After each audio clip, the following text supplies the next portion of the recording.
Pinapaliwanag ni Coronadal City Mayor Erlinda Pabi Araquel sa City Agriculture Office. Ito ay matapos matuklasan ang pagtatanim ng mais sa lupaing para sa public cemetery sa Barangay Mabini. Ang masakla pa ayon kay Araquel, mismong mga mamamayan malapit sa lugar ang nagsumbong na gamit pa ang resources ng pamahalaan tulad ng mga traktor at abono na may tatak na not for sale. Ayon pa kay Araquel, nagkaroon ng 2 cropping sa nasabing lupain na ginawa umanong maisan ng mga kawani ng LGU. Kaya tanong tuloy ng alkalde saan na napunta ang kita ng naaning mais na umaabot sa 200 sako kada cropping. Ayon pa kay Araquel, nagkaroon umano noon ng usapan sina yumaong Mayor Eliordo Ojena at Ray Ligaste na gawin munang taniman ang lugar upang makapag-produce ng binhi, subalit nais niyang malaman kung ano ang naging resulta nito. Iginiit naman ng alkalde na dapat matigil ang anumang maling paggamit ng resources ng pamahalaan at masigurong napapanagot ang sinumang mapapatunayang sangkot sa umano'y irregularidad. Attention to Engineer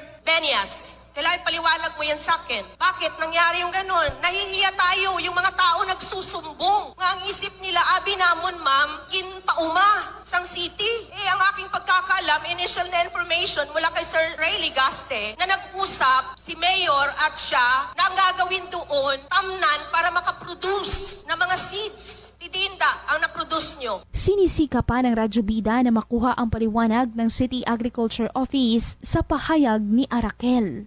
Grace Toreta, NDBC, Bida Balita.